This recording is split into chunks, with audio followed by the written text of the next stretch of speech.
ఖచ్చితంగా కేసు పెడతామండి. ఇంకోటి మరి ఎందుకంటే ఒకటండి, ఎవరు కూడా స్టేషన్కి వచ్చి మాట్లాడొచ్చు, దాన్ని మేమేం కాదంట్లా, అడగొచ్చు, ప్రశ్నించవచ్చు, తప్పులేదు. కానీ గొడవ పెట్టుకునే దూరంలో మాట్లాడకూడదు ఒకటి.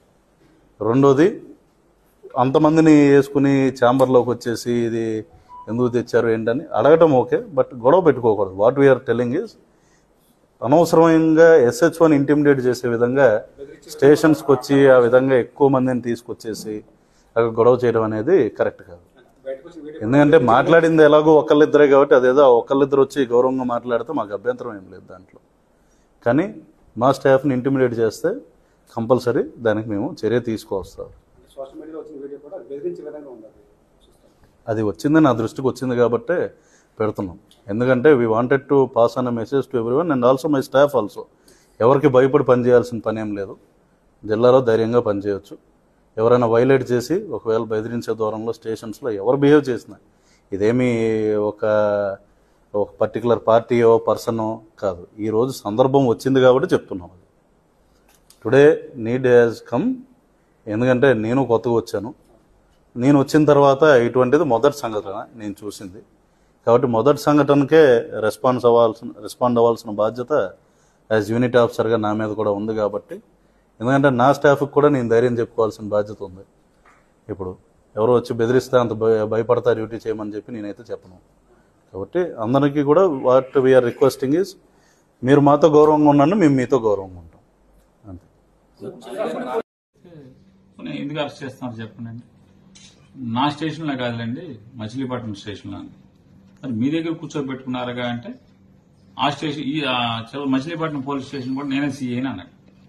సరే ఎవరికి చెప్తారు, దాని జ్యూరిస్డిక్షన్ దాని సూపర్వైజరీ ఆఫీసరు ఆర్పేటలో ఉన్న సీఏ గారు, మీరెందుకు అవుతారు, మీరు కాదు కదా అని చెప్పింది. అంటే ఆయన అంటే మేము కాకపోతే నేను తేకూడదా అన్నాడు. ఎలా తెస్తారు, ఎందుకు తీసుకొస్తారండి? ఆ కన్సర్న్ సీఏ ఉండాలి. మీరెట్లా విత్హెల్డ్ చేస్తారు? తీసుకుంటే వచ్చిన మీరెట్లా విత్హెల్డ్ చేస్తారు? అతను ఎస్ఐ గారి కోసం వచ్చాడు, మీరెట్లా విత్హెల్డ్ చేస్తారండి అని. ఏం మేము ఎవరినైనా విత్హెల్డ్ చేయొచ్చు, మా ఇష్టం, మేము మాట్లాడతాం అన్నట్టు. మీకు ఆ చట్టం ఏమంటే చట్టాలు ఉంటాయి, మానవ హక్కులు ఉంటాయి, రూల్స్ ఉంటాయి. ఏదైనా దాని ప్రకారమే మనం వెళ్ళాలి తప్పితే మనం అట్లా విడిగా మన ఇష్టం వచ్చినట్టు మనం చేయటానికి ఉండదు కదా అని. మీరు కాసేపు ఆగండి, ఆ కన్సర్న్ పోలీస్ స్టేషన్కి పంపిస్తాం ఇతన్ని. మేము వెళ్ళమంటే మేమే వెళ్తామండి అని. అక్కర్లేదు, మేము ఎస్ఐని పిలిచి అప్పచెప్తామని ఫోన్ చేశారు. మరి ఎస్ఐ గారు ఎక్కడికో కాసేపటికి ముందు స్టేషన్ లేరు అని సుబ్బని చెప్పాడు. పొద్దున్న లేరు బాబాయ్, వెళ్తే ఇక్కడ ఉన్నారన్నారు. అక్కడి నుంచి బయటికి వెళ్ళారన్నారు. సరే వచ్చారు ఎస్ఐ గారు. వచ్చాక సుబ్బన్న నువ్వు నోటీస్ 41 నోటీస్ ఇచ్చిన తర్వాత నీకు దగ్గరికి వచ్చాడా అని. వచ్చాడు సార్ అని చెప్పాడు ఆయన. అట్లా కదయా, వచ్చి నీకేమైనా సమాధానం చెప్పాడంటే, వచ్చాడు సార్, దీని మీద వచ్చాడు నా దగ్గరికి, సమాధానం చెప్పి వచ్చాడు. ఎన్నిసార్లు వచ్చాడు అడగండి. ఆయన మాట్లాడట్లా. ఎప్పుడైతే ఈయన దబాయించి మాట్లాడు, సరిగ్గా మాట్లాడాలని గట్టిగా మాట్లాడగానే ఆయన సైలెంట్ అయిపోయాడు. సైలెంట్ అయిపోయాక అక్కడి నుంచి నీ స్టేషన్ తీసుకెళ్లి కూర్చోబెట్టుకోయి సుబ్బన్ని అరెస్ట్ చేసి పంపించు అని. సుబ్బన్న, నేను, మచిలీపట్నం ఎస్ఐ గారు ముగ్గురు నడుచుకుంటా స్టేషన్కి వచ్చాం. స్టేషన్కి వచ్చాడు. సుబ్బన్ని వెనకాల కూర్చోమంటారా అని అడిగి, వెనకాల ఎందుకంటే లోపలికి పోదని అన్నారు. లోపలికి వెళ్ళి కూర్చున్నాం. ఎస్ఐ గారు ఎస్ఐ సీట్లో కూర్చున్నాడు, SHO సీట్లో కూర్చున్నారు. మాట్లాడుతున్నాం.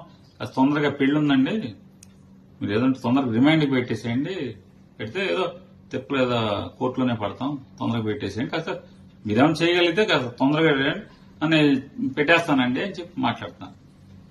నేను అడిగాను, అది కూడా స్మూత్ గానే అడిగాను. వాళ్ళు పెడతామన్నారు, తొందరగా పెట్టండి, రేపు పెళ్లి అని చెప్పాం. ఎప్పుడైతే చిటికెన్ మేయర్ గారి భర్తని, చిటికెన్ నాగేశ్వరరావు అనే ఆయన్ని తమాషాలు చేయబాకని విలేకరుల సమక్షంలో, మా అందరి సమక్షంలో ఇతను తోలనాడాడు కాబట్టి నేను తిరగబడ్డాను. తిరగబట్టం అంటే నేను దాడి చేయాల, కుర్చీలో కూర్చునే ఉన్నా.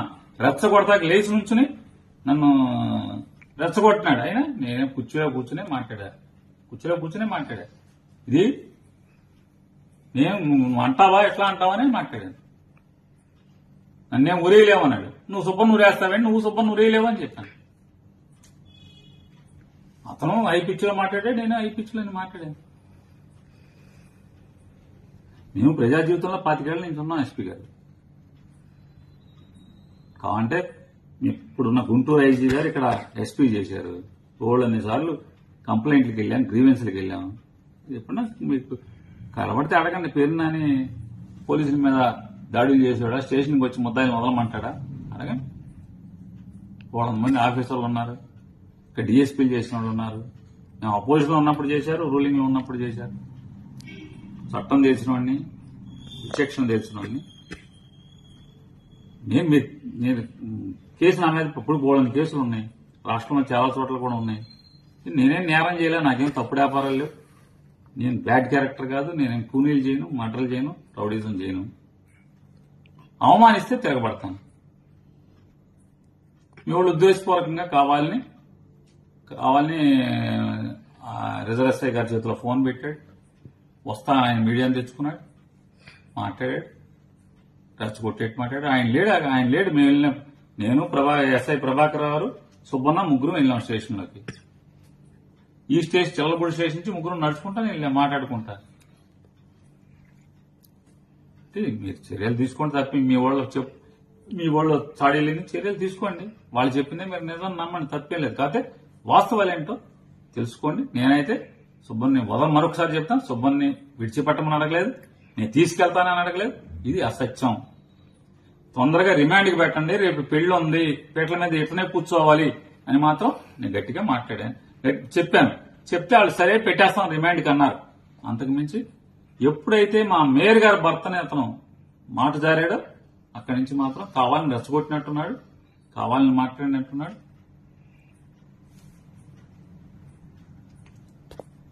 ఆఫీసర్ గారు ఉండిపోయారు, కానీ అంతరాత్మ చెబుద్ది కదా, అందరూ బాధపడుతున్నారు. ఏం చేస్తాం, ఇంత దుర్మార్గం నడుస్తుందని చెప్పాను. ఖచ్చితంగా ఫైట్ చేయడానికి సిద్ధంగా ఉన్నాం. న్యాయస్థానంలో వీళ్ళ మీద పోరాటం చేస్తాం. ఈ తప్పుడు కేసుల మీద, తప్పుడు అరెస్టుల మీద న్యాయస్థానంలో న్యాయం దొరుకుతుందని సంపూర్ణంగా విశ్వాసం వ్యక్తం చేస్తున్నాం. మేము వస్తామయ్యా, ఇప్పటికీ చెప్తున్నాం, వస్తామయ్యా అంటే కొంతవరకు నోటీసు, ఈ ఆధార్ కార్డులు అసలు ముద్దాయి లిస్ట్ ఎంతో ఇమ్మంటే ఇవ్వట్లేదు. చూడండి ఎంత విచిత్రం, ముద్దాయి లిస్ట్ ఎంతో. ఇవాళ ఇంత తప్పుడుతనంగా అరెస్ట్ చేసిన ఇతన్ని అరెస్ట్ చేస్తున్నారు కదా.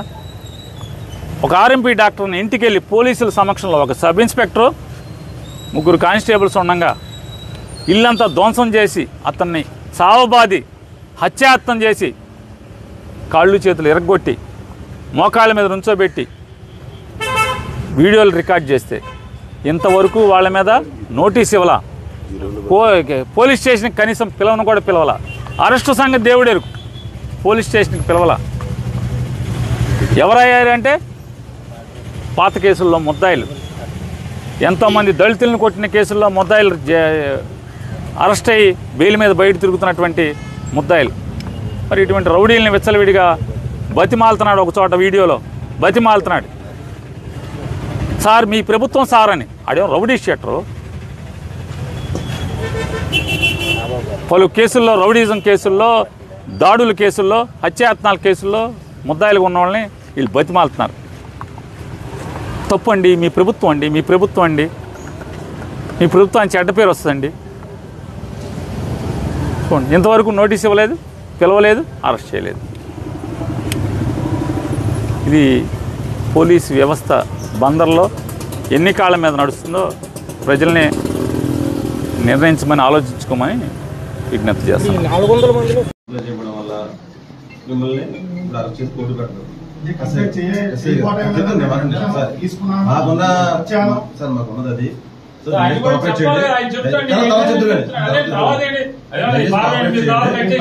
కోఆపరేట్ చేయట్లేదు నేను అంటలేదండి. నా కంప్లైంట్ ఇచ్చిన డేట్ రోజు నేను వచ్చా, స్టేషన్ ఎవరు లేరండి. మొత్తం 41 నోటీస్ తీసుకున్న తర్వాత నేను మీరు ఇచ్చిన డేట్ రోజు నేను వచ్చా, స్టేషన్ ఎవరు లేరండి. స్టేషన్ లో మీరు రాగానే నేను ఫోన్ చేస్తానని అన్నారు. నేను వెళ్ళిపోయా. మరుసటి రోజు ఎస్ఐ గారికి ఫోన్ చేశా, నేను అందరూ కలిపి తీసుకుంటారా సార్, అందరూ కలిపి వద్దామంటే, సార్ ఒక పని చేయండి సార్, మీరు ఎవరెవరికైతే నోటీస్ ఇచ్చారో అందరూ లిస్ట్ ఇవ్వండి, అందరం కలిపి ఒకే రోజు వస్తామని నేను చెప్పిన మాట వాస్తవం. చేసినట్టు మాకు ఇచ్చేసేయండి. అందరు స్టేషన్ ముట్టడలాగా రావడం బాగుంది. ఎవరు ముట్టలేదు సార్, మీరు అందరి మీద ఇంకో కేసు ముట్టడంటే మేమేం చేయలేము. మేమంటే పొద్దున అతని కాదా మేనవాళ్ళ పెళ్లి ఉంటే తీసుకొచ్చారు, ఎందుకు తీసుకొని రమ్మంటే వచ్చాడు.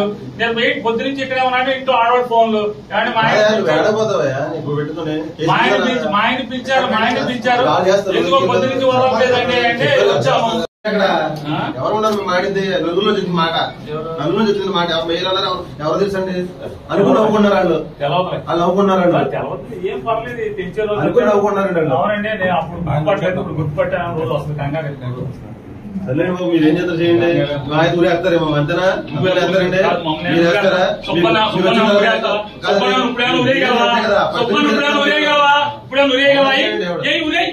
నీ చేపలేదు ఊరే సుబ్బన్ నువ్వేం చేయగలవు? ఏం ఉరేస్తావేంటి? ఏం చేయగలవంట? ఉరేయగలవా? వారం రోజు సోమవారం దాకా జైల్లో పెడతావు, అంతకుమించి చేసేది ఏమో సబ్ జైల్లో పెట్టగలవు, అంతకుమించి చేయగలిగేదా? ఉరేస్తారా? ఉరేసేస్తారు.